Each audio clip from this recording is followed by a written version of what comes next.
Okay, I have to be honest with you. The fan sentiment we're processing this morning is some of the most unhinged, most passionate, most gloriously over-the-top stuff we've seen in weeks. And I mean that as a compliment.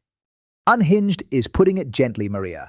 These fans are not just angry, they are done. Finished, terminado. One fan put it perfectly. I cancelled my Movistar subscription yesterday. I'm not giving them another euro, and I'm done watching this beach league, whoever the squad is. That is a man who has made peace with his decision. And he's not alone.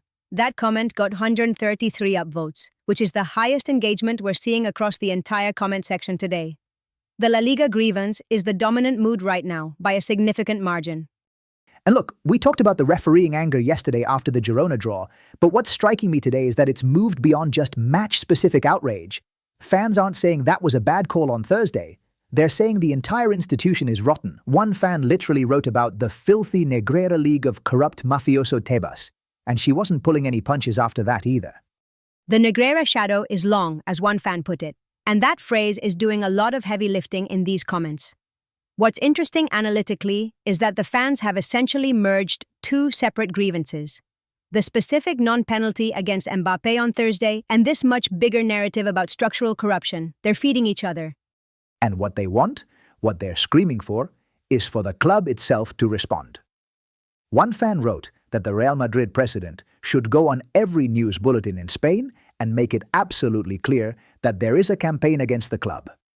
Madre mia, can you imagine that press conference?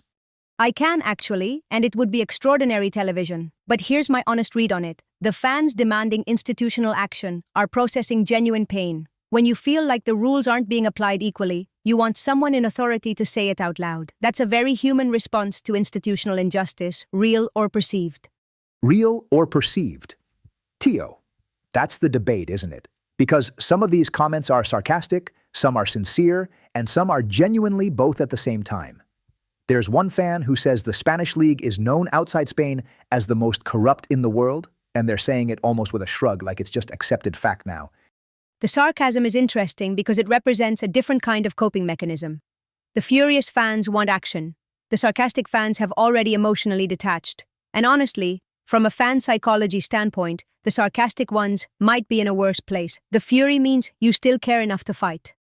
Meanwhile, there are fans from France. One comment says, "Here in France, nobody believes it. It's a disgrace." So the refereeing outrage is going international, which is either validation or a sign that the conspiracy discourse has jumped borders. Possibly both. And there's another comment that reframes the whole thing quite cleverly. The fan says stop talking about how badly Madrid are playing because Madrid aren't being allowed to compete. It's a rhetorical move that takes all the performance criticism off the table entirely. Which Wenger is convenient, but also not entirely without basis. Because look at the stats from the Girona match: 600 passes to 390, 10 corners to 1. Real Madrid dominated that game on paper and walked away with 1 point. You can say the performance was imperfect, but you can't say they didn't create. So when the fans say something is wrong, they're pointing at real numbers. Right, and that's what makes this particular wave of fan anger more substantive than pure conspiracy thinking. The underlying frustration that results aren't reflecting performance metrics is legitimate.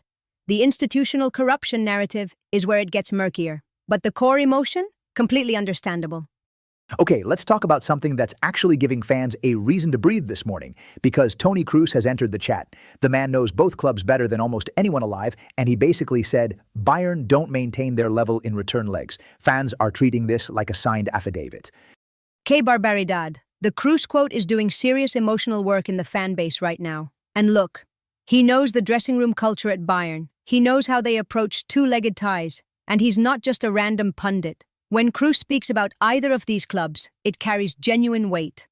And the context matters. Madrid go to Munich on Tuesday, trailing 2-1 from the first leg at the Bernabeu.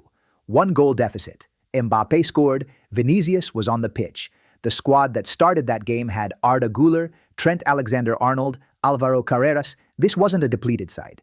If they can get an early goal in the Allianz Arena, this tie is genuinely alive. And here's the tactical piece that I think fans are right to focus on. Bayern, in that first leg, had Luis Diaz and Harry Kane both on the scoresheet, and Musiala came on and caused chaos late.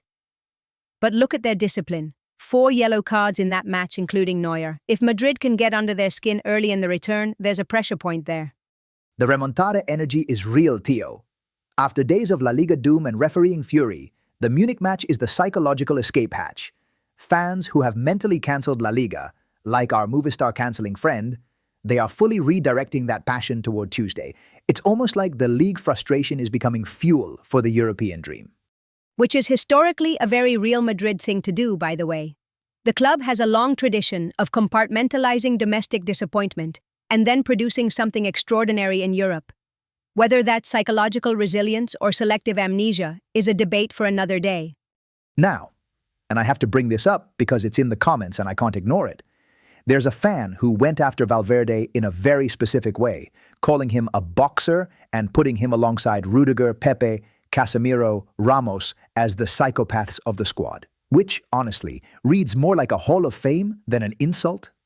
That comment is fascinating because it's clearly meant critically, but every name on that list is someone Madrid fans absolutely adored for exactly that intensity. Ramos was a psychopath on the pitch. That's why we loved him. Valverde getting compared to that group is, objectively, high praise dressed up as a complaint.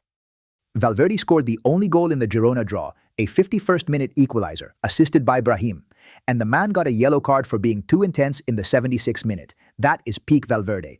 That is the boxer energy the fan is complaining about, and that energy is exactly what Madrid need in Munich. And there's a broader point here about what this squad needs mentally for Tuesday. The Girona draw was frustrating. La Liga is effectively a rearguard action now with the Camp Nou Clásico looming, but the Champions League semi-final is a clean slate. 1 goal. That's the deficit. In football terms, that is absolutely manageable. So the mood heading into this weekend, heading into Monday, heading into Tuesday, it's this strange mixture of institutional fury about La Liga and quiet, stubborn, Madridista belief about Munich. 2 completely different emotional registers running simultaneously. Hala Madrid, and also burn it all down. That is genuinely the most accurate summary of being a Real Madrid fan in 2026. We'll be back tomorrow morning with everything the fan base is saying as we get one day closer to Munich. The debate, the lineup predictions, all of it. Stay with us. And if you cancelled your Movistar subscription this week, respect. Use the savings to fund the trip to Munich. Vamos, Real Madrid.